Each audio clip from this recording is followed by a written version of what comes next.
até 2013 cedia, passava imagens para Bandeirantes até 2013, porém começaram a haver muitas movimentações populares e eu fiz a opção, não posso dizer assim, opção ideológica baseada na função social do que representa o jornalismo. Não, hoje em dia eu vejo que a grande parte não pratica mais jornalismo, pratica marketing governamental. Isso não é condizente com o ideal que se tem quando se persegue uma carreira, que a principal função é expor a realidade. Doa quem doer. Isso não é feito mais, isso é uma perda para toda a sociedade. Fui presente em 2 colégios ocupados prioritariamente, que foi o Mendes de Moraes desde o início, e depois, a partir de um certo momento, o CIEP Mário Quintana, que fica no outro extremo, em Campo Grande. Quando eu comecei a participar cobrindo a parte de ocupação, foi no Mendes de Moraes, que foi o primeiro a ser ocupado, eu tentei dar uma outra abordagem. Por que o colégio está sendo ocupado? O que leva os estudantes a se organizarem e ocuparem uma escola? Teoricamente, a escola, você chega na frente do Mendes, parece uma escola novinha, olha que bonito, o letreiro está de aço escovado, está show de bola, né? Não está. Simplesmente, vários extintores de incêndio vazios, infiltração em cima de caixas de força, piso de madeira no teatro cheio de bicho, só apenas algumas coisas que eu flagrei, ou seja, riscos à saúde e integridade física de alunos, professores, frequentadores, funcionários. A lista é longa. Junto com descarte de livros não usados, total falta de autonomia nas escolas, um currículo que, embora tivesse em caminhos de ser melhorado por conta da campanha dos 2 tempos de filosofia e sociologia, havia um contramovimento por parte do governo do Estado para esmagar todo o pensamento crítico dentro das escolas, não apenas na parte de grade curricular, mas distribuição dos tempos de ensino. Havia muito aquela discussão na época sobre os sempre serem juntos, serem separados, tentando fragmentar, inclusive, qualquer forma de pensamento crítico na escola, numa boa, se possível. Senão ia ser na ruim mesmo e acabou. E acabou, que é isso que essa PEC tem a representar aí. Qual é a constante que eu percebi? Havia o movimento do Desocupa do Mendes, foi um dos mais violentos, e algumas coisas começaram a me chamar a atenção. Porque o movimento do Desocupa tinha como alvo prioritário uma professora em particular do Mendes de Moraes. E sabia exatamente atacar os alunos, inclusive 2 alunas, uma inclusive que tem problemas de saúde e a outra que tinha problemas psicológicos graves, inclusive de depressão. Estavam sendo alvos constantes do Desocupa, inclusive com tentativas de apedrejamento na rua. Durante todos os eventos abertos, porque sim, os eventos eram abertos, inclusive alunos não ocupantes no Mendes. Os alunos do Desocupa vinham e atacavam essa professora e essas 2 alunas. Isso me chamou a atenção. O que estava acontecendo naquele lugar? Como é que do dia para a noite, um bando de pessoas que sequer saberam por que começaram a gerar ódio contra 2 estudantes e uma professora que até 2 meses atrás todo mundo adorava? Qual a origem disso?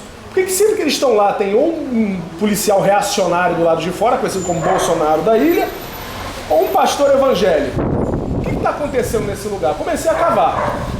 Eis que eu descubro que uma parte desse movimento Desocupa estava sendo insuflado, através de uma página chamada Desocupa Já, insuflado por um advogado que não faz 2 anos eu denunciei por ter grupo neonazista que agredia jovens negros que iam à praia de Ipanema, que tem fotos pescando com Bolsonaro e comendo pipoca com Beltrame. Esse advogado estava remotamente citando o tal de Henrique Maia. Tem um grupinho imitação de redneck americano chamado Guardian Angels, que andam fardados de paramilitares agredindo suburbanos que vão na praia de Ipanema. E por que essa professora? Depois de começando a ver os discursos inflamados desse sujeito na internet, inclusive tem isso tudo printado, joguei no ventilador na época, inclusive, o alvo dela era porque ela e o companheiro dela, que também é professor da rede estadual, foram muito atuantes nas jornadas de junho e nas manifestações de 2014 contra a Copa do Mundo. Ou seja, havia uma tentativa de ligar esse movimento a 2013 e pegar uma rebarba na criminalização.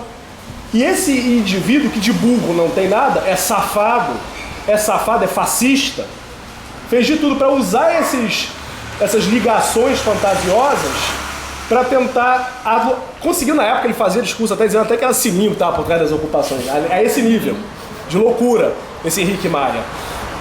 E eu comecei a descobrir que toda essa raiva que havia ali era insuflada por elementos de fora, não só da SEDUC, mas esse indivíduo inclusive também. Esse policial fascista da ilha estava indo no timbal na casa de uma dessas meninas fazer visitinhas armado. Por isso que o Desocupa do Mendes chegou no nível de eles tacarem explosivos, não em qualquer lugar. Tacava explosivos numa parede, que não sei se vocês acompanharam as cenas ali que estavam tacando coisa. Aquele portão do lado tem um armário, tem 2 bujões de gás industriais.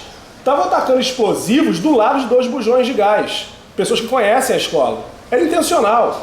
Havia uma tentativa de terrorismo ali por parte do Desocupa. Eu fui nesse dia, porque eu já tinha sido avisado que havia um problema muito grave envolvendo o Desocupa. Fui filmar de dentro para mostrar o horror que é quando fascistas dão a linha em pessoas desavisadas e começa a tomar essa proporção que tomou. Foram cenas de barbárie, uma multidão acéfala, guiada por um pastor, inclusive o qual esse pastor foi interpelado no final da situação, porque tentando literalmente assassinar jovens com explosivos e pedras perto de bujões de gás.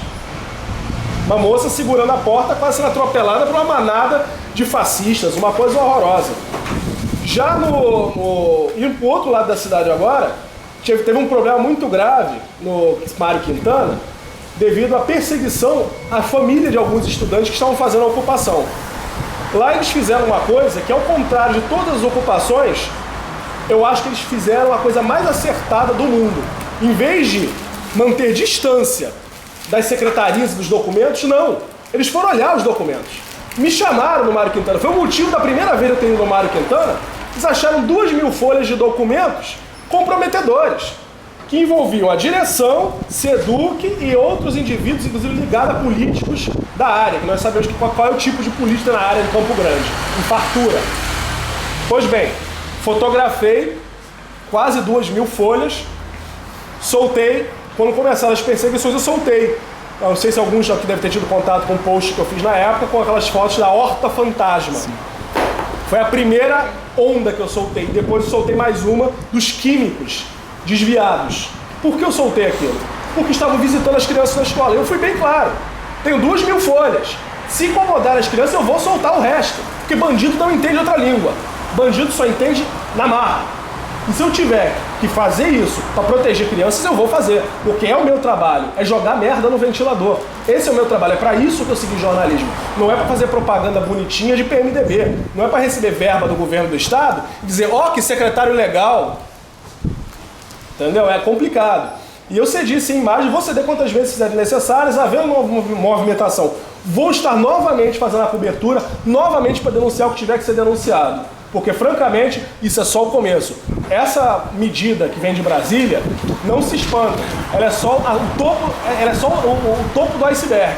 Porque eles não vão parar por aí. O objetivo deles é engessar toda e qualquer movimentação política que não provenha dos meios considerados autorizados. Ou seja, meios governamentais, campanhas estatais, campanhas de valorização do Brasil, aquela brincadeira nojenta que tinha na época da ditadura, ame ou deixa, que eles vão começar essa sacanagem de novo agora.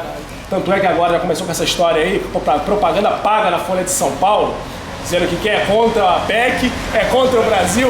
Que coisa horrorosa, eu vi aquilo, eu tive vontade de vomitar. Ou seja, mais do que nunca, a mobilização dos setores horizontais da população, seja estudantes, profissionais da educação, profissionais de outras áreas, serviços públicos essenciais como saúde também, na atual conjuntura é a única tábua de salvação que nós temos para não mergulharmos numa ditadura obscurantista que pode durar mais 40 anos. Só isso, gente. Desculpa tomar o tempo.